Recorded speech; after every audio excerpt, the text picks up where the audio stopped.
आनंद मठ। आनंद मठ और ऋषियों की अनमोल धरोहर को संजोएं।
तेजस्विनावधीतमस्तु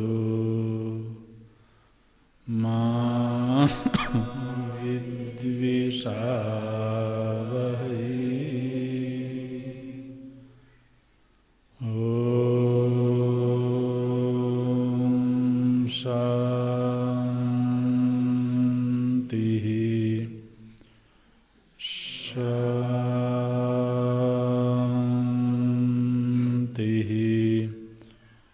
शान्तिः।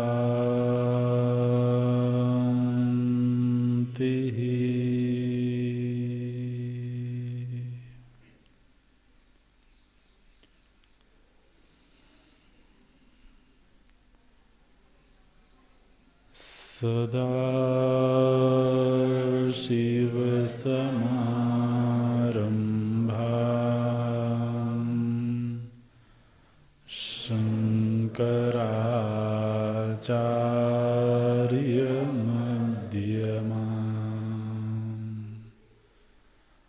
अस्मदाचार्यपर्यन्ताम् वन्दे गुरुपरम्पराम्।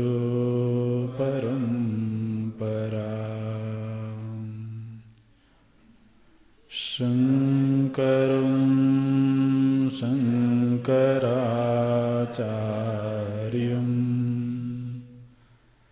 केशवं बादरायणम् सूत्रभाष्यकृतौ वन्दे भगवन्तौ पुनः पुनः। भगवन्तौ पुनः पुनः।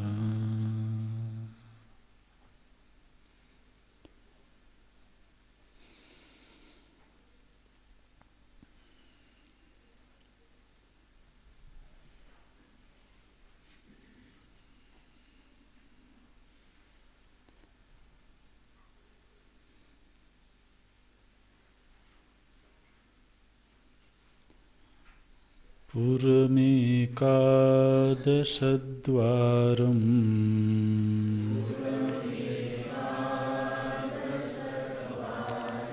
अजस्यावक्रचेतसः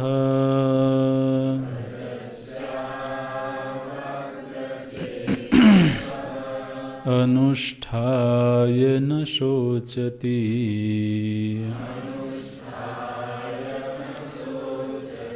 विमुक्तश्च विमुच्यते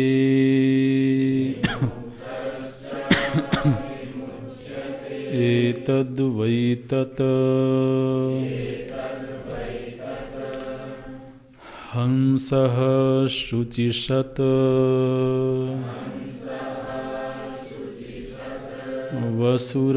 वसुरन्तरिक्षसत् होता वेदिषत् अतिथिर्दुरोणसत् नृषद्वरसत् ऋतसद्व्योमसत् अब्जा गोजा ऋतजा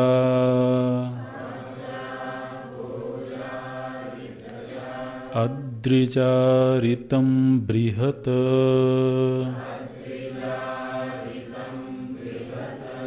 हंसः शुचिषत्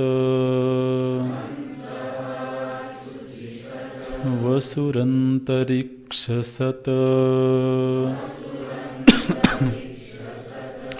होता वेदिषत् अतिथिर्दुरोणसत्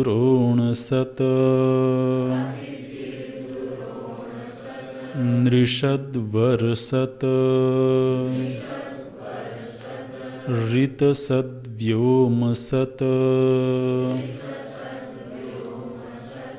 अब्जा गोजा ऋतजा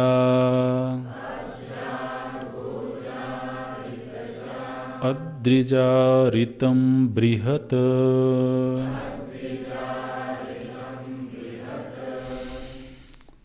स तु नैकशरीरपुरवर्त्येव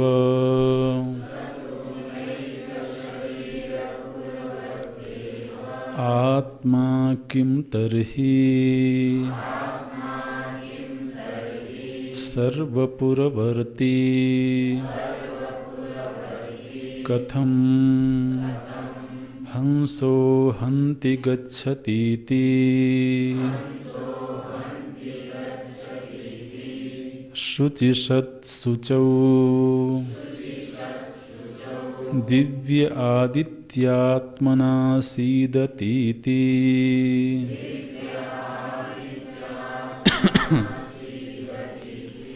वसुः वासयति सर्वानिति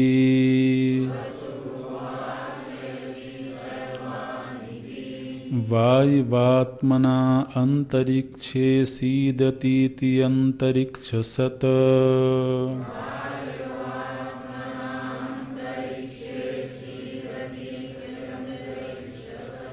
होता अग्निः अग्निर्वै होतेति श्रुतेः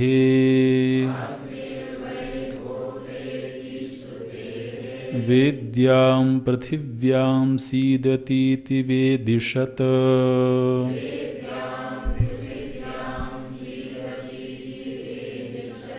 इयं वेदिः परोऽन्तः पृथिव्याः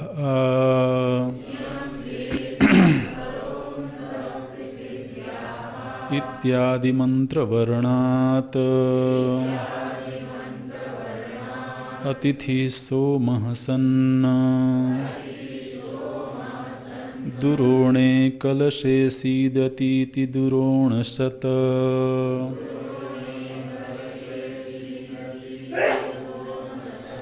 ब्राह्मणोतिथिरूपेण वा दुरोणेषु गृहेषु सीदतीति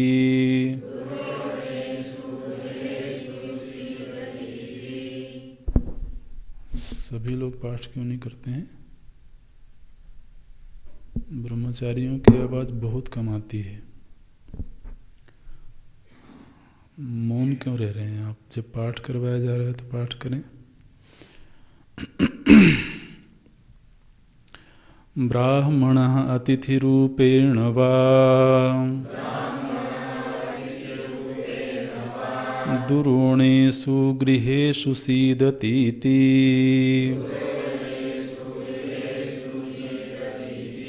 नृषु मनुष्येषु सीदतीति नृषत वरसत्वरेषु देवेषु सीदतीति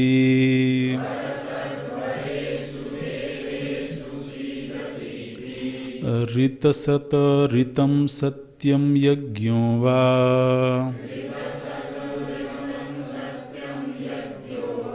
तस्मिन् सीदतीति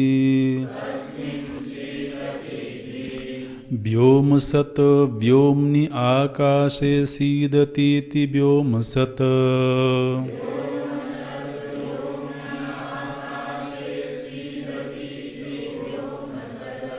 अब्जा अप्सु शंख सुक्ति मकरादिरूपेण जायते इति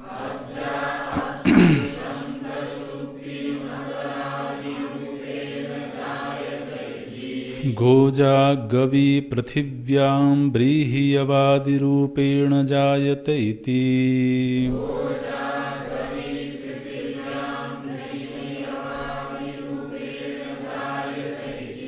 ऋतजा यज्ञांगरूपेण जायत इति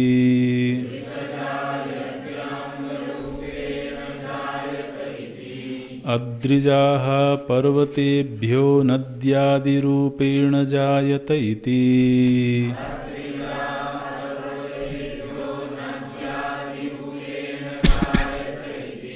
सर्वात्मापि सन् ऋतम् अवितथस्वभाव एव बृहन्महां सर्वकारणत्वात्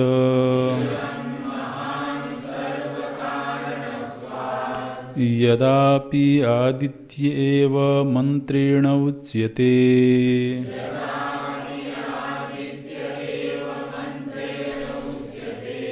तदापि अस्य आत्मस्वरूपत्वम्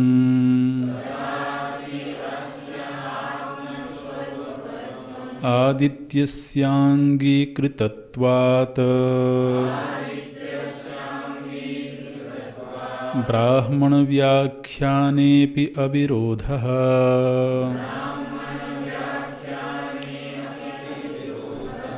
सर्वव्यापी एक एव आत्मा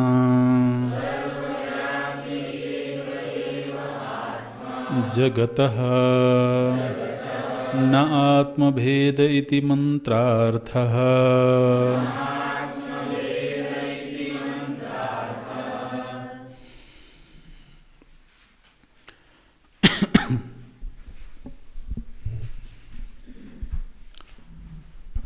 अनुष्ठाय न शोचति। पूर्व के मंत्र में तो श्रुति ने ये कहा कि इस शरीर रूपी नगर में राजवत राजा की भांति आत्मचेतना का निवास है। राज का अर्थ होता है राजना, चमकना, प्रकाशित होना।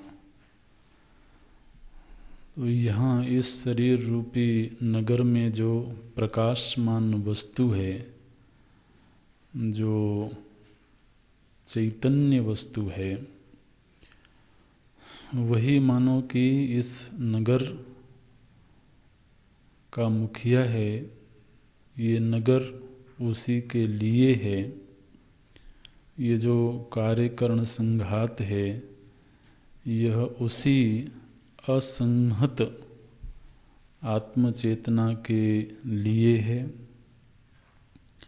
ये जितनी एकादश इंद्रियां हैं, ये मानो कि उसी की सेवा में नियुक्त हैं।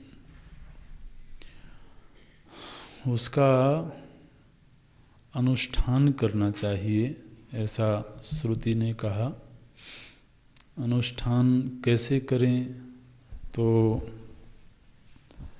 बोलती हैं, भगवान भाष्यकार बोलते हैं, ध्यान ही अनुष्ठान है, ध्यानम ही तस्य अनुष्ठानम, सम्यक विज्ञान पूर्वकम।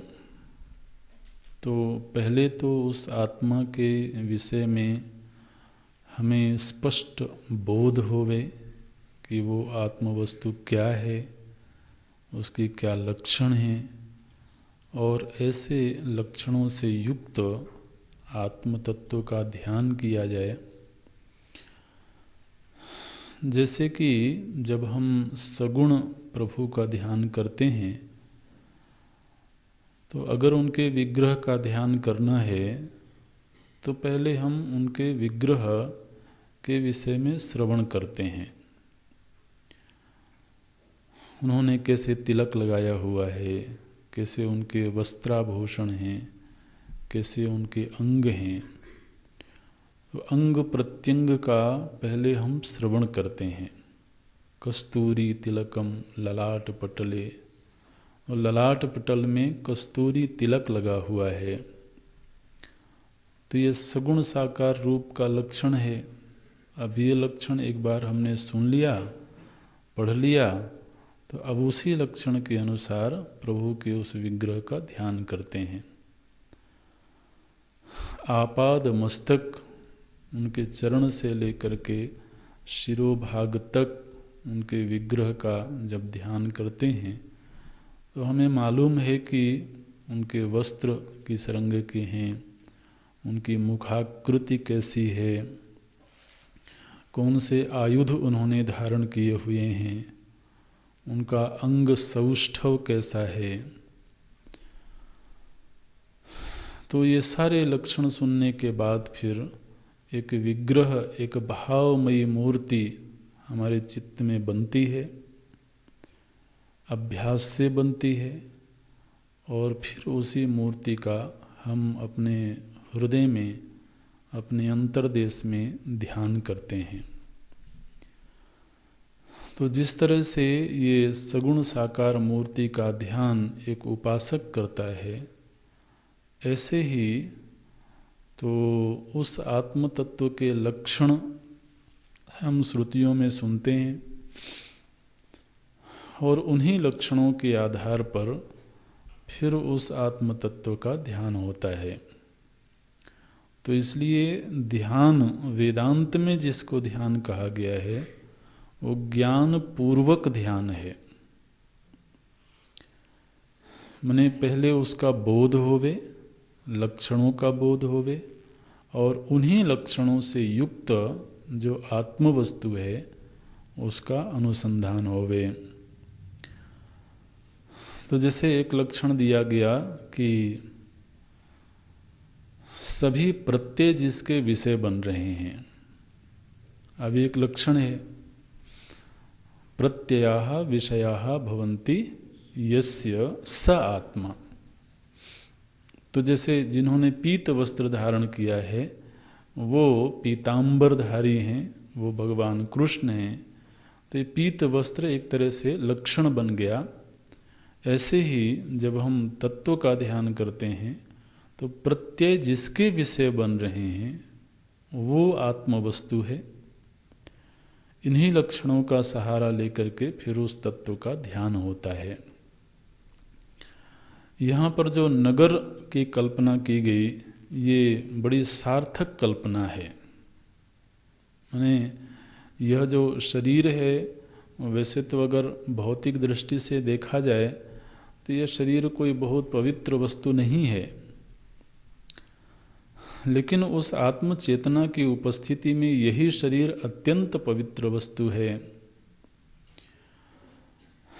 तो व्यक्ति को शरीर का पोषण करते हुए इस बात का ध्यान रखना है कि ये शरीर स्वयं के लिए नहीं है, इस शरीर का पोषण होना चाहिए।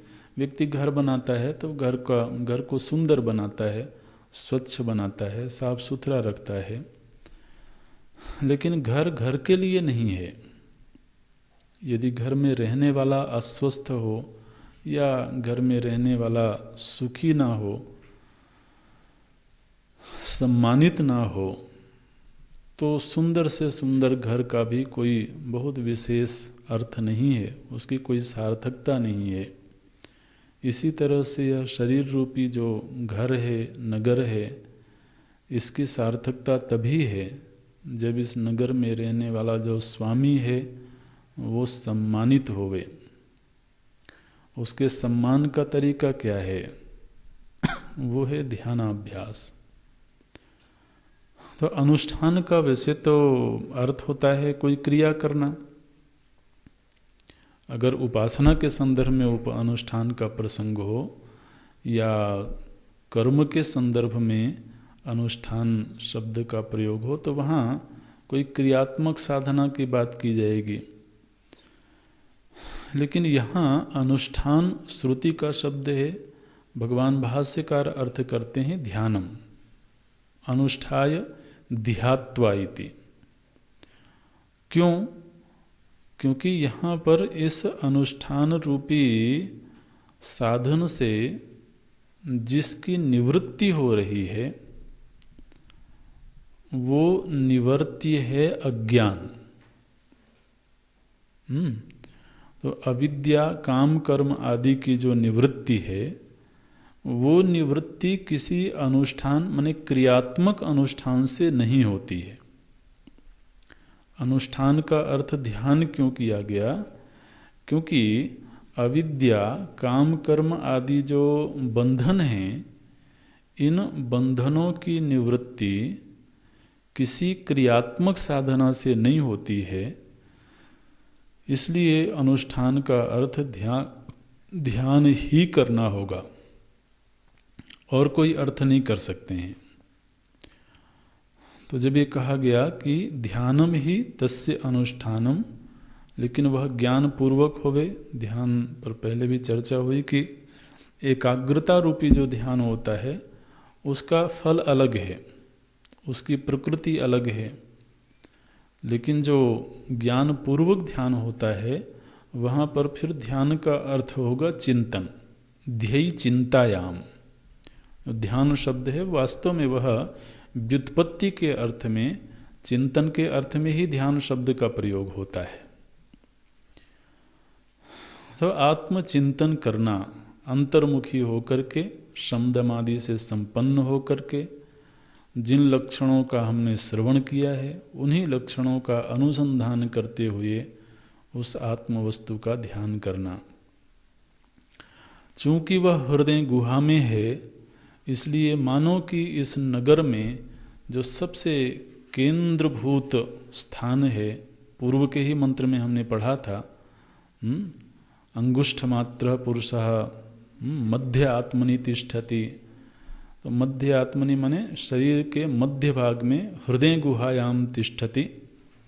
तो आप समझिए कि ये जो शरीर है ये एक मंदिर है, एक सुंदर भगवान का मंदिर है, और उसमें जो हृदय प्रदेश है वो गर्भगृह है।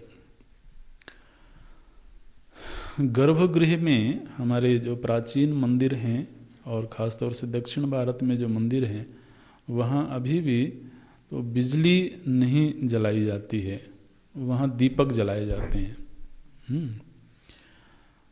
तो दीपक जलाने का कुछ भाव हैं, उनके कुछ निहित अर्थ हैं।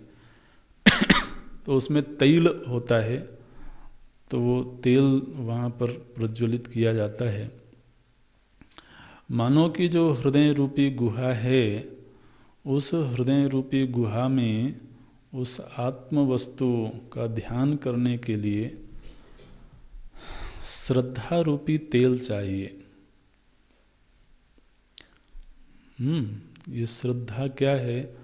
बोले कि ये तेल है, ये उस स्थान को स्निग्ध कर देता है। तो श्रद्धा संपत्ति की जितनी वृद्धि होगी उतनी ही उस हृदय गुहा में प्रवेश करने में, माने अगर तेल चुक जाए, जैसे गर्भगृह में जो दीपक में तेल भरा हुआ है, तेल चुक गया तो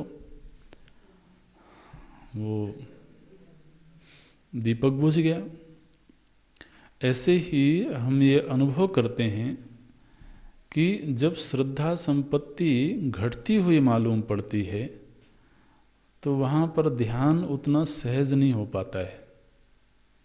जो एक सहज ध्यान धीरे धीरे करके होता है उसमें समय लगता है, वक्त लगता है, लेकिन जैसे जैसे ही ये श्रद्धा संपत्ति बढ़ती है वैसे वैसे वहाँ प्रकाश मानता बढ़ती है और फिर वहाँ प्रविष्ट होकर के देर तक बैठने में, उस विग्रह का दर्शन करने में आनंद आता है। और कभी ऐसा होता है कि महाराज बत्ती बुझ गई तो अंधेरा हो गया। इसलिए ये कोई भी बाहर की आंधी आकर के, मानस में इसका बड़ा अच्छा रूपक बनाया गया है, कोई भी आंधी आकर के इस दीपक को बुझाने न पावे, इसलिए उसको बहुत सहेजना पड़ता है, बहुत सुरक्षित रखना पड़ता है। इसलिए गर्भगृह में बहुत सारे झरोखे नहीं बनाए जाते हैं। द्वार भी बनाया जाएगा तो छोटा सा द्वार बनाया जाएगा, सभी लोग उसमें प्रवेश भी ना कर सकें। ऐसे ही ये जो हृत प्रदेश है ये बहुत दिव्य स्थान है। वहाँ पर प्रविष्ट होकर के ध्यान करना है। ध्यान के लिए जो भी समदमादि संपत्ति हैं, श्रद्धा संपत्ति है, उसका संवर्धन होता रहे तभी ये सहज होता है। इस ध्यानाभ्यास का परिणाम क्या है? बोलते हैं सर्वैषणा विनिर्मुक्तः सन्न समम सर्वभूतस्थम ध्यात्वा न शोचति। फिर उसने जिस आत्मचेतना का इस नगर में, देह रूपी नगर में अनुसंधान किया है, यही आत्मचेतना सर्वाधिष्ठान है। तो फिर सर्व का अधिष्ठान उसके ध्यान का विषय बनता है। वो सर्वाधिष्ठान का ही विवरण अगले मंत्र में श्रुति करेंगी। तो वो ऐसा ध्यान करते हुए फिर वो शोक मुक्त हो जाता है। यहाँ पर सर्वैषणा विनिर्मुक्तः ये शब्द भगवान भाष्यकार ने दिया है। इस शब्द पर पहले भी हम लोगों ने चर्चा करी है। तो अब सर्वैषणा विनिर्मुक्तः का अर्थ अब आज की दिन ऐसा करना चाहिए कि अब उस आत्म वस्तु के अतिरिक्त उसका कोई वर्णीय विषय नहीं है। ये वर्ण शब्द आपका परिचित है। तो अब उसके लिए और कोई वस्तु वर्णीय नहीं है। वस्तु में वर्णीय स एव, ऐसी जिसकी स्थिति हो गई उसको बोलते हैं सर्वैषणा विनिर्मुक्तः। उपलब्धि क्या है? श्रुति ने 2 बार कहा विमुक्तः विमुक्तः। तो जीवन मुक्त और विदेह मुक्त, ये जो मुक्ति की 2 स्थितियां वेदांत में मानी गई, ये मुख्य रूप से वेदांत में ही मानी गई हैं। सभी दर्शनों ने तो मुक्ति के इन स्वरूपों को स्वीकार नहीं किया है, लेकिन वेदांत का अपना निर्णय है और ये यहाँ पर श्रुति में इसका प्रमाण भी मिल जाता है। तो 2 बार ये बात कहने की क्या जरूरत है? विमुक्तश्च विमुच्यते, मुक्त हो करके फिर मुक्त होता है। वाच्यार्थ तो ऐसे है ना, क्या है मंत्र में? विमुक्तश्च विमुच्यते, विमुक्त हो करके फिर विमुक्त होता है। तो ये तो एक तरह से 2 बार उच्चार हो गया, कोई सार्थकता दिखती नहीं, क्योंकि यहाँ पर मंत्र का समापन भी नहीं हो रहा है। द्विर्वचनम, 2 वचन तो उस समय भी बोला जाता है जिस समय अध्याय का समापन हो रहा हो। तो यहाँ पर ऐसा कोई प्रसंग भी नहीं है। तो वेदांत का ये स्पष्ट निर्णय है कि जो मुक्ति है वो इस शरीर में रहते हुए ही प्राप्त हो जाती है। जीवन्नेव मुक्तः, तो जीवन मुक्ति शब्द बना है, ये इसकी व्याख्या पिछले ग्रंथों में हुई थी, अगर किसी को याद हो तो। ये जो जीवन मुक्त शब्द बनाया गया है, इसमें जीवन, जीवन माने जीवति, जो जी रहा है। तो जी रहा है माने क्या है कि वो एक परिस्थिति से दूसरी परिस्थिति में गमन कर रहा है, इसी को जीवन बोलते हैं। जीवन शब्द का मतलब क्या होता है? एक परिस्थिति से दूसरे परिस्थिति में गमन करना, ये जीवन है। तो एक परिस्थिति से दूसरी परिस्थिति में गमन करना, ये तो तभी तक संभव है जब तक जीव भाव बना हुआ है। जीव एव जीवति। अब जब वो जीव भाव से मुक्त हो गया, तब अब उसको कैसे कहा जाएगा कि जीवति? जीव भाव बाधित हो गया तो तदा तो न जीवति। न जीवति माने अपने स्वरूप में स्थिर हो गया, स्वरूपावस्थान हो गया। तो जीवन रहते हुए ही जब स्वरूपावस्थान हो गया, तो फिर ये जीवन मुक्ति शब्द कैसे बना? बोले दूसरों की दृष्टि में जीवति, परदृष्ट्या जीवति, स्वदृष्ट्या मुक्तः। तो इन दो दृष्टियों का मेल करके ये शब्द बना जीवन मुक्तः। वो स्व की दृष्टि में तो स्वरूपावस्थान में है, अपने निज स्वरूप में रममाण है, लेकिन परदृष्ट्या चूंकि कार्यकरण संघात व्यवहारियमाण है, व्यवहार कर रहा है, इसलिए दूसरों की दृष्टि में वो जी रहा है। स्वदृष्टि में वह अपने कैवल्य भाव को प्राप्त हो चुका है, और कैवल्य भाव का जो आनंद है, जो ब्रह्मानंद है, वो उनको प्राप्त है। वहाँ लेस मात्र भी कोई क्लेश नहीं है, अविद्यादि क्लेश नहीं है। अविद्या, अस्मिता, राग, द्वेष, अभिनिवेश, पंचक क्लेशाः, ये 5 क्लेश होते हैं। तो किंचित मात्र भी क्लेश नहीं है। शास्त्र में जो फलश्रुतियाँ बताई गई हैं मुक्ति की, वो फलश्रुतियाँ उनको प्राप्त हैं। ततो न विजुगुप्सते न शोचति, इस तरह जो भी फलश्रुतियाँ बताई गई हैं, वो फलश्रुतियाँ वहाँ घटित हो गई, सिद्ध हो गई। इसको बोलते हैं जीवन मुक्ति। लेकिन जगत की दृष्टि में चूंकि शरीर व्यवहार कर रहा है, इसलिए प्रारब्ध क्षय पर्यंत, जब तक प्रारब्ध, चूंकि अब यह जो शरीर है ये प्रारब्ध से संचालित हो रहा है, तो अब प्रारब्ध की जब तक गति है तब तक यह शरीर व्यवहार करता रहेगा, उसकी स्वदृष्टि में बाधित हो जाने के बाद भी। तो और जिस दिन प्रारब्ध क्षय हो गया, उस दिन फिर शरीर भी छूट गया। उस शरीर छूट जाने के बाद जो स्थिति है उसको बोलते हैं विदेह मुक्ति।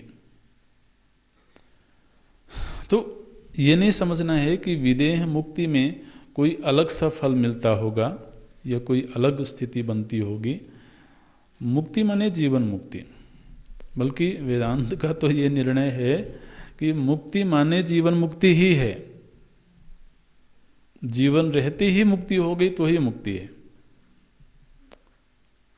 यदि तो मृत्यु हुई तो फिर जन्म अवश्यंभावी है। और आप देखिए, तो वेदांत के अलावा अन्य जो दर्शन हैं, उन्होंने कहा कि मृत्यु के बाद मुक्ति है। अब जैसे भक्ति दर्शन है, उन्होंने क्या कहा? मुक्ति कब है? जब देवलोक की प्राप्ति होगी। इष्टलोक की प्राप्ति होगी। तो इष्टलोक की प्राप्ति का मतलब है कि इष्टलोक तभी प्राप्त होगा जब ये शरीर छूटेगा। तो न तो जीवन नेव मुक्ति ही, देहपात के बाद मुक्ति है, ये कहा गया। तो यदि कहीं गति है, कहीं जाकर के मुक्ति मिलनी है, इसका मतलब है कि जहां हैं हम वहां मुक्ति नहीं है। लेकिन वेदांत का अपना निर्णय है कि नहीं, ज्ञान से मुक्ति होगी तो ज्ञान तो जीवन रहते ही होगा ना। तो इसलिए ये जीवन मुक्ति ही परमार्थ मुक्ति है। लेकिन दूसरों की दृष्टि में तो विदेह शब्द भी प्रयोग किया जाता है, तो विदेह मुक्ति बोल देते हैं। तो एक तरह से लोकानुवाद है ये दूसरा जो शब्द है, विमुक्तश्च विमुच्यते। लेकिन इसमें कोई भेद नहीं है। जो 2 बार विमुक्ति शब्द आया है तो इनमें कोई अर्थतः कोई भेद नहीं है, लक्षणतः कोई भेद नहीं है। एक लोक दृष्टि के अनुसार कथन है कि विदेह मुक्ति हो गई, और एक वास्तव में जो मुक्ति का स्वरूप है, जीवन मुक्ति, कैवल्य भाव की प्राप्ति, तो ये इसको प्राप्त हो जाता है। विमुक्तश्च विमुच्यते न पुनः शरीरम गृह्णाति, फिर से शरीर ग्रहण नहीं करता है। तो शरीर ग्रहण नहीं करता माने अज्ञान की निवृत्ति हो गई। अज्ञान जब तक बना हुआ है तभी तक शरीर ग्रहण की आवश्यकता है। और दूसरी बात यह है महाराज कि सभी लोगों ने, माने दर्शन की दृष्टि से तो सभी ने ये माना कि अज्ञान बंधन है, लेकिन व्यवहार दृष्टि से बहुत कम ही ये स्वीकृति होती है कि अज्ञान बंधन है। प्रायः जब बंधन की चर्चा होती है तो कर्म बंधन है, काम बंधन है। काम माने इच्छाएं। लोग क्या कहते हैं, इच्छाओं ने बांध रखा है, ऐसे बोलते हैं ना, कामनाओं ने बांध रखा है। अच्छा, कर्म ने बांध रखा है। अब एक कर्म हाथ में ले लिया था, अब ये छूटता ही नहीं है। तो कर्म ने बांध रखा है, इच्छाओं ने बांध रखा है, ये तो जल्दी से समझ में आ जाती है बात। लेकिन अज्ञान ने बांध रखा है। अगर आप व्यवहार दृष्टि से देखें तो कितने लोगों के अंदर ये स्वीकृति है कि मेरे बंधन का कारण अज्ञान है। क्यों? बंधन बंधन तभी माना जाएगा जब वह दुख देने वाला हो। अगर दुखद ना हो तो बंधन काहे का भाई? वो बंधन तो फिर मधुर भी होता है, लेकिन फिर उसको बंधन नहीं मानते लोग। तो बंधन में दुख का होना अनिवार्य है। तो जब कोई, तभी तो उसे छूटने की इच्छा होगी ना। सुखद चीज से कौन छूटना चाहेगा? वो तो पाना चाहते हैं लोग। तो छूटने की इच्छा तो उसी बंधन में है जिस बंधन में दुख है। तो हम उसी कर्म से छूटना चाहेंगे जो कर्म हमें दुखद मालूम पड़ने लगे। अगर तो वो कर्म हमें आनंद देता है, सुख देता है, तो कौन छूटना चाहता है? इसी तरह से जब कोई इच्छा हमें दुख देने लगे, कोई कामना दुख देने लगे, तो उस कामना से छूटने की इच्छा होगी। तो अब ये तो हमारे जीवन में होता है। कभी कोई ऐसा कर्म हो रहा होता है जो कदाचित दुख देने लगे, तो फिर होता है कि अब ये कर्म किसी तरह से छूट जाए तो अच्छा है। इसी तरह से कोई कामना है जो कालांतर में दुख देने लगी, या विचार से ये निर्णय हुआ कि परिणाम में शायद ये दुखद होगी, तो उस कामना से छूटने का प्रयत्न करता है। अब क्या हमको भीतर से ऐसा लगता है कि ये जो स्वरूप का अज्ञान है, ये अज्ञान मुझे दुख दे रहा है? जब तक उसमें दुख की वृत्ति ना आवे कि ये मेरे लिए दुखद है, तब तक उससे मुक्ति की कामना किधर है? आदमी को जीव भाव में रहने में ही आनंद है, फिर काहे को मुमुक्षा की बात हो। इसलिए अविद्या, जब भी बंधन का कहीं वर्णन होता है तो भगवान भाष्यकार सबसे पहले अविद्या शब्द लाते हैं। अविद्या, फिर काम, फिर कर्म। तो बंधन का प्रथम जो हेतु है वो अविद्या है। माने ये है कि वो अविद्या जब हमें किसी मोड़ पर दुखद लगने लगे, ये अविद्या ही है जिसकी वजह से संसरण हो रहा है, जिसकी वजह से ये परिच्छिन्नता की अनुभूति बनी हुई है, तो फिर उससे मुक्ति की इच्छा होगी। मोक्ष शब्द पर चर्चा हुई है पहले। मोक्ष में कुछ पाना नहीं है, मोक्ष शब्द छूटने के अर्थ में है, तो इसलिए बोला गया यही वह अविद्याकृत काम कर्म बंधनैहि विमुक्तो भवति विमुक्तश्च सन्न विमुच्यते पुनः शरीरम न गृह्णाति। जो अगला मंत्र है, भगवान भाष्यकार बोलते हैं कि इस देह रूपी नगर में जिस स्वामी से मुलाकात हुई है, कैसे मुलाकात हुई? ध्यानाभ्यास से। तो जिस स्वामी का, जिस राजा का दर्शन हुआ है, वो केवल इसी नगर का स्वामी नहीं है। क्या बोलते हैं? सतु न एक शरीर पूर्ववर्ती। यह जो अज है, यह जो अवक्र चेतस है, सतु न एक शरीर पूर्ववर्ती, यह एक शरीर रूपी नगर में ही नहीं रहता है। सतु न एक शरीर पूर्ववर्ती एव आत्मा, ये आत्मा केवल एक ही शरीर रूपी नगर में रहने वाली चीज नहीं है। किम तरही, तो फिर क्या है? सर्वपूर्ववर्ती। यही राजा सभी नगरों में रहता है, एक ही राजा सभी नगरों में निवास कर रहा है। कथम, कैसे वो एक ही राजा सभी नगरों में निवास करता है? तो श्रुति बताती हैं। अगले मंत्र में कुछ लक्षण दिए गए हैं। ये अपरिचित से शब्द हैं, लेकिन ये सर्वात्मा की सिद्धि के लिए हैं। आप मंत्र देखें, पहले बोलते हैं हंसः। ये आत्मा क्या है? बोलते हैं ये हंस है। हंस का अर्थ होता है सभी में गया हुआ। हंस, ये जो हंस शब्द यहाँ पर श्रुति में आया है, उसका अर्थ है सभी में गया हुआ।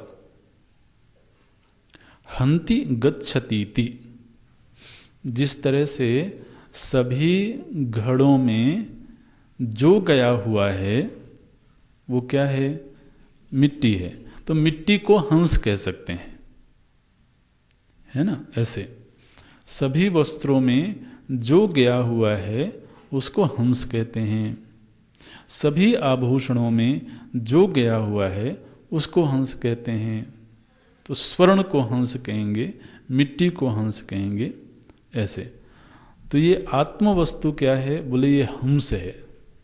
हंस माने सभी भूतों में गया हुआ है। हंसः। कहाँ कहाँ गया हुआ है ये? तो कहाँ कहाँ गया हुआ है? अब ये एक एक स्थान का नाम लेकर के श्रुति बताती हैं। शुचि सत। शुचि सत, शुचि सत का अर्थ है तो वो शुभ्र वस्तुओं में गया हुआ है। शुचि सत, शुभ्र, जो शुद्ध वस्तु है। नभ में आदित्य है, सूर्य है, वो शुभ्र वस्तु है, तो आदित्य में गया हुआ है। फिर शुचिसत वसु। वसु, वसु है। ये आत्मा क्या है? बोले ये वसु है। वसु का अर्थ है वासयति, जो सर्वत्र वास कर रहा है, उसको वसु बोलते हैं। अंतरिक्ष सत, जो वायु के रूप में अंतरिक्ष में विचरण कर रहा है, अंतरिक्ष में गया हुआ है, उसको बोलते हैं अंतरिक्ष सत। माने वही आत्मा जो शुचि सत है, शुचि सत माने शुभ्र वस्तुओं में गया हुआ। फिर बोलते हैं वसु, वसु माने सभी में गया हुआ। और फिर से एक एक का नाम लेते हैं अंतरिक्ष सत, जो अंतरिक्ष में गया हुआ है वायु के रूप में। फिर होता, वही होता है, होता माने अग्नि, अग्नि के रूप में वही है। फिर बोलते हैं वेदी सत, जो पृथ्वी में गया हुआ है, वेदी का अर्थ पृथ्वी है, तो वेदी सत जो पृथ्वी में गया हुआ है। अतिथिर दुरोण सत, और जो अतिथि के रूप में कलश में गया हुआ है, अनुष्ठान करते हैं ना, कलश स्थापना करते हैं, तो वो कलश में गया हुआ है। फिर बोलते हैं नृषत, नृ, नृ माने मनुष्य, तो जो मनुष्य में गया हुआ है नृषत। वरसत, वर माने श्रेष्ठ अर्थात देवता, वो देवताओं में गया हुआ है वरसत। फिर बोलते हैं ऋत सत, ऋत, ऋत का एक अर्थ होता है सत्य और एक अर्थ होता है यज्ञ,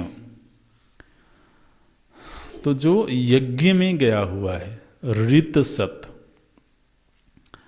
फिर बोलते हैं व्योम सत, व्योम सत माने जो आकाश में आकाश रूप में गया हुआ है। पहले आया था अंतरिक्ष सत, तो अंतरिक्ष सत में वायु का अर्थ लेना है, और यहाँ पर व्योम सत जो आकाश में आकाश रूप में गया हुआ है। फिर लक्षण देते हैं अब्जा, अब्जा माने अप माने होता है जल, तो जो जल से उत्पन्न हुई वस्तुओं में गया हुआ है। ज माने जायते, अब जा, तो जो जल से उत्पन्न वस्तुएं हैं उनमें गया हुआ है।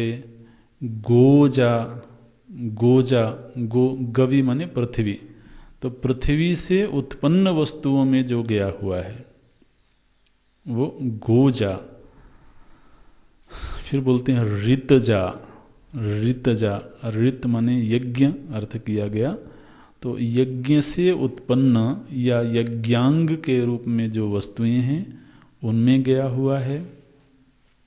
और फिर अद्रिजा, अद्रिजा, अद्रि माने पर्वत, तो जो पर्वत से उत्पन्न वस्तुएं हैं उनमें गया हुआ है।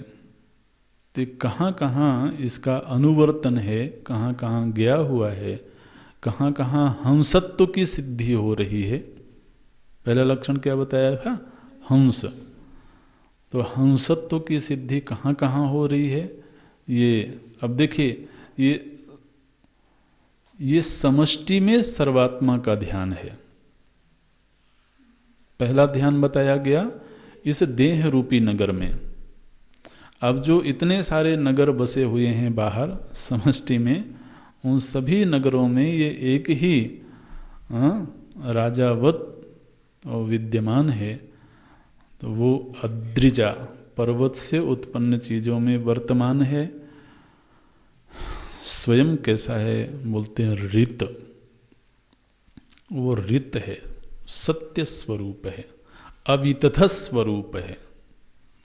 और वृहत, जो वृहत है अर्थात महत है। तो ये लक्षण है इसके। देखिए भगवान भाष्यकार अब एक एक पद की व्याख्या करते हैं। इस पूरी व्याख्या के मूल में, हालांकि अंतिम वाक्य में वाक्यार्थ बताएंगे भगवान भाष्यकार, लेकिन ये ध्यान में रखना है कि सृष्टि में जो विविध आयाम हैं, समष्टि के जो विविध आयाम हैं, उन सभी में जिस तरह से इस शरीरांतरवर्ती आत्मचेतना ही इस शरीर का मालिक है, स्वामी है, राजा है, बिल्कुल यही की यही आत्मवस्तु समष्टि के सभी भागों में स्वामी के रूप में वर्तमान है, विद्यमान है। हंसः बोलते हैं हंति गच्छति इति, जो जाता है, सभी में जाता है, उसको हंस बोलते हैं। कहाँ गया हुआ है? बोलते हैं शुचिसत। शुचिसत का अर्थ करते हैं शुचौ दिव्य आदित्यात्मना सीदतीति। तो आदित्य रूपी जो सबसे शुभ्र वस्तु है इस सृष्टि में, उस आदित्य में भी यही राजा की भांति विराजमान है। सीदतीति माने गया हुआ, ये सीदतीति शब्द हर जगह आएगा। फिर बोलते हैं वसुहु। वसु का अर्थ किया गया वासयति सर्वान इति, जो सभी में वास कर रहा है, वो ब्रह्म तत्व है। फिर श्रुति का शब्द है, क्या है? अंतरिक्ष सत। अंतरिक्ष सत किस रूप में? बोले वायु आत्मना अंतरिक्षे सीदतीति। अंतरिक्ष सत, जो वायु के रूप में अंतरिक्ष में गमन करता है, अंतरिक्ष में गया हुआ है। किस रूप में गया हुआ है? बोले वायु के रूप में। तो वायु आत्मना अंतरिक्षे सीदतीति, अंतरिक्ष सत। तो मानो कि ये ब्रह्म का ही नाम है अंतरिक्ष सत, ब्रह्म का ही नाम है हंस, ब्रह्म का ही नाम है शुचि सत, और ब्रह्म का ही नाम है वसु, ऐसे बोलते हैं। फिर श्रुति ने कहा होता। होता अग्नि ही, ये दूसरी श्रुति में मंत्र आया है अग्निर्वयि होता इति। अग्नि को ही होता कहते हैं, क्योंकि समस्त जो आहुतियां हैं वो अग्नि को ही समर्पित की जाती हैं। इसलिए अग्नि के रूप में भी वही ब्रह्म तत्व वर्तमान है। होता अग्नि ही, अग्निर्वयि होता इति श्रुते है। फिर श्रुति ने कहा वेदिशत। वेदिशत वेदिशत का अर्थ करते हैं वेद्याम पृथिव्याम। वेद्य का अर्थ है वेद्याम पृथिव्याम, जो पृथ्वी में गया हुआ है। वेद्याम पृथिव्याम सीदतीति वेदिशत। तो जब हम प्रातःकाल उठ करके धरती माता को प्रणाम करते हैं, तो प्रणाम करते समय ये ध्यान आवे कि हम वेदिशत को प्रणाम कर रहे हैं। तो धरती माता के रूप में ब्रह्म ही वहां विराजमान है। ऐसे नभस्थ सूर्य को जब प्रणाम करते हैं तो ध्यान आवे कि हम उस ब्रह्म को ही प्रणाम करते हैं। शुचि सत, शुचि सत को प्रणाम कर रहे हैं, जो सबसे शुभ्र वस्तु है, उस रूप में ब्रह्म ही विराजमान है, उनको प्रणाम करते हैं। ऐसे वेद्याम पृथिव्याम सीदतीति वेदिशत, एक मंत्र उद्धृत करते हैं। वेदी का अर्थ पृथ्वी क्यों किया गया? क्योंकि मंत्र में आया है इयं वेदी परोन्तः पृथिव्याः इत्यादि मंत्र वर्णात्। तो मंत्र वर्ण में पृथ्वी को वेदी शब्द से संबोधित किया गया है, इसलिए वेदी शब्द का अर्थ हुआ जो पृथ्वी में गया हुआ है। तो ऐसे जो ध्यानाभ्यास होते हैं ना, ऐसे धीरे धीरे करके ही सर्वात्मा की सिद्धि होती है। अच्छा जी, फिर श्रुति ने कहा अतिथि दुरोण सत।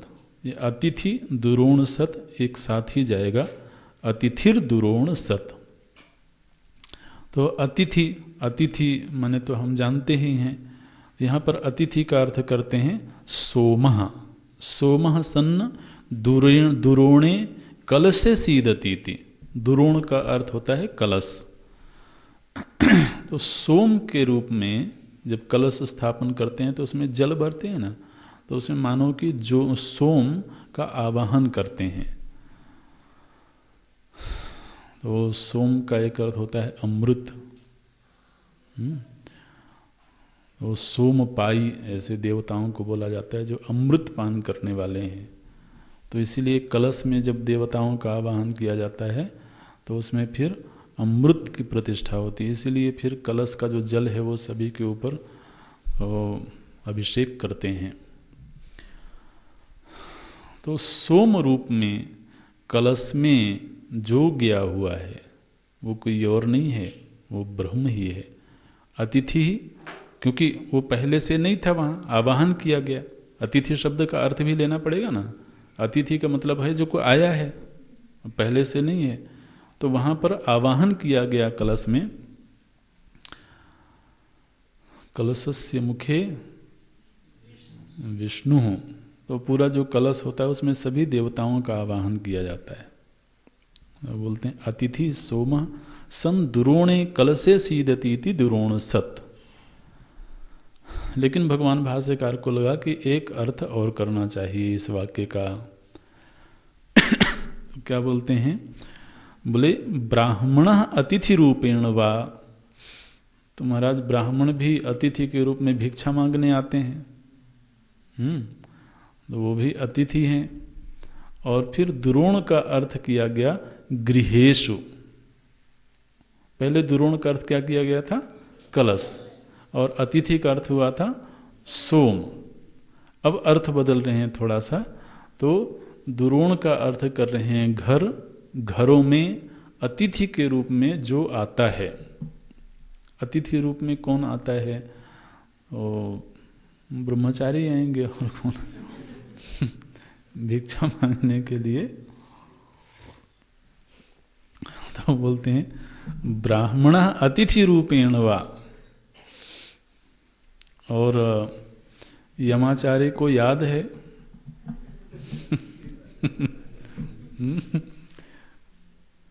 कि हमारे जो शिष्य महाराज हैं ये भी ब्राह्मण अतिथि रूप में ही आए थे। अतिथिर ब्राह्मणों गृहे वसति, ये मंत्र आया था पीछे। तो जो अतिथि के रूप में आए हैं ब्राह्मण देवता, तो उस रूप में भी ये ब्रह्म तत्व ही है, ये बोलते हैं। तो घर में जब कोई अतिथि का प्रवेश हुआ भिक्षा लेने के लिए, तो कोई और नहीं है, ये तो प्रभु जी हैं। इसलिए अतिथि देवो भव, ये हमारे वेदों की जीवन मूल्य हैं। तो बोलते हैं ब्राह्मण अतिथि रूपेण वा दुरोणेषु गृहेषु सीदतीति। फिर बोलते हैं नृषत। नृषन् नृषु नृषत नृषु मनुष्येषु सीदतीति नृषत। जो मनुष्यों में गया हुआ है, और सभी मनुष्यों में। जब अपने शरीर में ध्यान होता है तब तो अपने शरीर को तो नगर मान करके इसके मालिक का ध्यान होता है। और फिर अन्य जितने भी मनुष्य शरीर हैं, सभी मनुष्य शरीरों में यही ब्रह्म तत्व वर्तमान है। इसलिए जो सभी मनुष्यों में गया हुआ है वो ब्रह्म है, इस रूप में ध्यान करते हैं। वरसत वरेषु देवेषु सीदतीति। वर मने होता है श्रेष्ठ। तो योनियों में जो श्रेष्ठ योनि है वो देव योनि है। तो देवताओं में जो गया हुआ है वो वरसत बोलते हैं। फिर आया ऋतसत। ऋतसत का अर्थ करते हैं ऋतम सत्यम। ऋतम का पहला अर्थ है सत्य। तो सत्य में गया हुआ है ऐसा कर सकते थे, लेकिन फिर बोले कि नहीं, ऋत का एक अर्थ यज्ञ भी होता है, यज्ञों वा। तो जो यज्ञ कर्म में गया हुआ है तस्मिन सीदतीति यज्ञों वा, माने जो यज्ञ में गया हुआ है, जो भी यज्ञानुष्ठान होते हैं उनमें भी जो गया हुआ है उसको बोलते हैं ऋतसत। व्योमसत। व्योमनी आकाशे सीदतीति व्योमसत। जहाँ यज्ञ हो रहा हो, विधि विधान से यज्ञ संपन्न हो रहा हो, शुद्ध मंत्रोच्चार वेद पाठ के द्वारा यज्ञ संपन्न हो रहा हो, तो ये भाव बने कि यहाँ पर ब्रह्म देवता उपस्थित हैं। बिल्कुल निष्प्रभ आसमान को देखें, खुले आसमान को देखें तो लगे कि इस आकाश के रूप में वो ब्रह्म तत्व ही वर्तमान है, उसको बोलते हैं व्योम सत। अब्जा, अब्जा का अर्थ है अपसु, अपसु माने जल, जल से शंख शुक्ति मकरादि रूपेण जायते इति। बोलते हैं कि जल में जो शंख के रूप में, शुक्ति के रूप में, मकर आदि के रूप में जो उत्पन्न हो रहा है। तो इसीलिए महाराज फिर भगवान जो है ना, जब अवतार लेते हैं तो सारे रूपों में अवतार लेते हैं। तो कच्छप के रूप में अवतार लेते हैं, मत्स्य के रूप में अवतार लेते हैं, और उसका प्रयोजन यही है कि व्यक्ति को हर जगह उसकी उपस्थिति दिखने लगे। तो बोलते हैं जल से उत्पन्न जो वस्तुएं हैं उनमें गया हुआ है शंख शुक्ति मकर आदि रूपेण जायते इति। गोजा, गोजा का अर्थ करते हैं गवि पृथिव्याम, पृथ्वी से उत्पन्न जो चीजें हैं, क्या चीजें उत्पन्न हैं? ब्रीहि यवादि रूपेण जायते इति। ब्रीहि माने धान्य, यव, यव माने जौ, तो जो धान्य जव आदि के रूप में पृथ्वी से उत्पन्न चीजें हैं, इसलिए अन्नम ब्रह्म ऐसा कहा जाता है। तैत्तिरीय उपनिषद में पढ़ने को मिलेगा, अन्न को भी ब्रह्म कहा गया। तो पृथ्वी से उत्पन्न जो चीजें हैं उनमें जो गया हुआ है, ब्रीहि यवादि रूपेण जायते इति। ऋतजा, और ऋतजा का अर्थ, ऋत का अर्थ पहले यज्ञ किया गया था, तो अब इसलिए वही अर्थ कर रहे हैं, यज्ञांग रूपेण जायते इति। जो यज्ञ के अंग के रूप में उत्पन्न होता है उसमें जो गया हुआ है। अद्रिजाह, अद्रिजाह का अर्थ करते हैं पर्वतेभ्यो, पर्वत से जो उत्पन्न हो रही चीजें हैं। पर्वत से क्या उत्पन्न हो रही हैं? नद्यादि रूपेण जायते, पर्वत से जो नदियां आदि उत्पन्न हो रही हैं, तो नदी के रूप में, जलधारा के रूप में वो ब्रह्म ही द्रवीभूत होकर के प्रवहमान हो रहे हैं, उस रूप में ब्रह्म दर्शन होना चाहिए। अद्रिजा। फिर श्रुति में आया ऋतम वृहत। ऋतम, ऋतम का अर्थ करते हैं सर्वात्मा अपि सन्न, इस तरह से वो सर्वात्मा होते हुए अवितथ स्वभाव एव ऋतम। ऋतम का अर्थ करते हैं अवितथ स्वभाव। अवितथ स्वभाव का ये शब्द पहले भी आया हुआ है, इसकी व्याख्या हुई है, आप लोगों को शायद याद नहीं है। तो तथा भाव, तथा माने जो वस्तु जैसी है उसको तथा भाव बोलते हैं। फिर वितथा,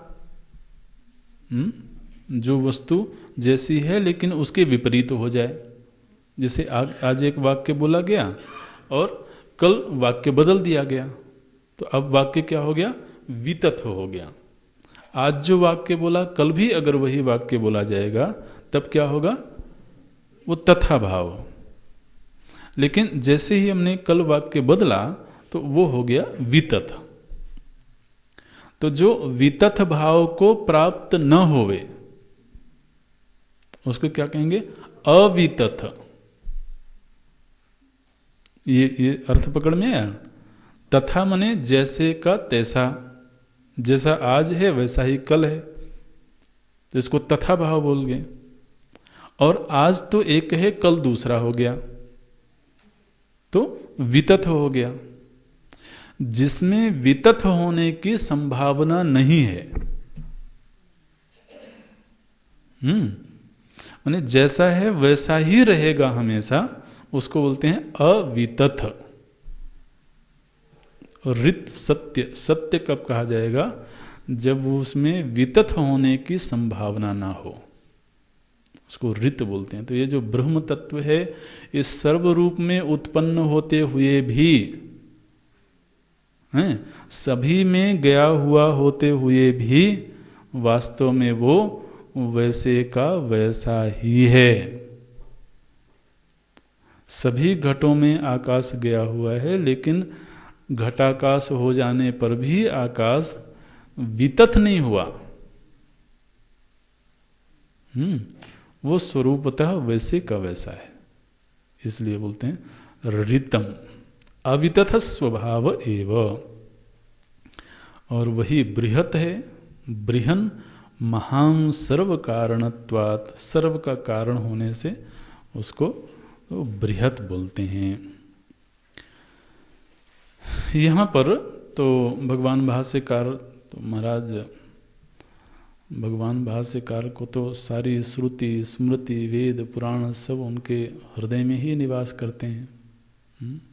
श्रुति स्मृति पुराणा नाम आलयम, सभी के आलय हैं।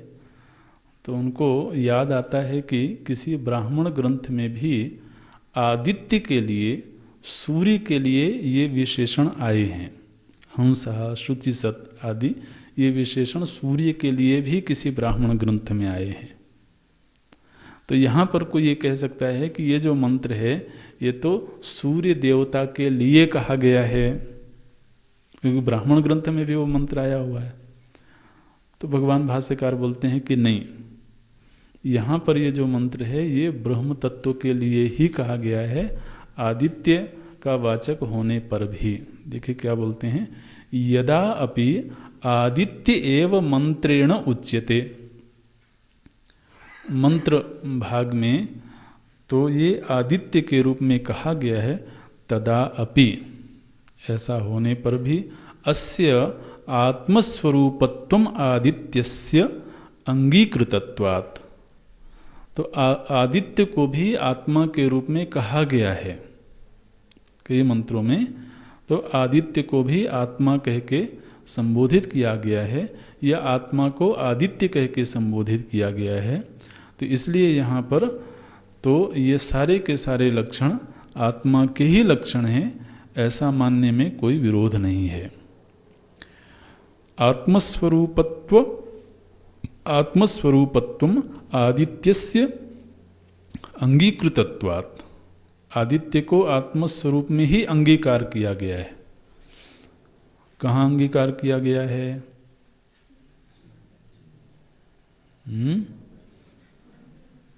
कहाँ अंगीकार किया गया है? अरे वो हम मंत्र खोज रहे हैं। यह असौ पुरुषा सोहमस्मि, ये मंत्र कहीं आया है? हाँ, उसको नहीं, आगे बोले।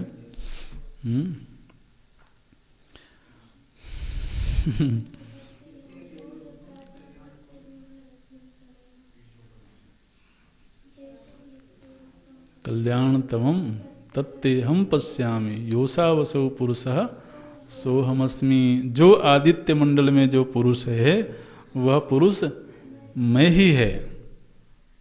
आदित्य रूपेण, आदित्य के रूप में इस आत्मा को ही बताया गया है। तो बोलते हैं आत्मस्वरूपत्वम आदित्यस्य अंगीकृतत्वात् ब्राह्मण व्याख्याने अपि अविरोधा। तो अगर ब्राह्मण भाग में भी ये व्याख्यान हुआ है तो उससे कोई विरोध की बात नहीं है, अर्थ एक ही है, ऐसे बोलते हैं। अब इस पूरे मंत्र का वाक्यार्थ भगवान भाष्यकार देते हैं। सर्वव्यापी एक एव आत्मा, एक ही आत्मा सर्वव्यापी है। जगतः न आत्मभेदः इति मंत्रार्थः। तो अलग अलग वस्तुओं को देख करके, अलग अलग भूतों को देख करके ये विचार नहीं करना है कि आत्माएं भी अनेक हो गई हैं, बल्कि सर्वव्यापी एक ही आत्मा सभी में वर्तमान है, सभी में विद्यमान है। ये ध्यान का विषय बनाना चाहिए। ओम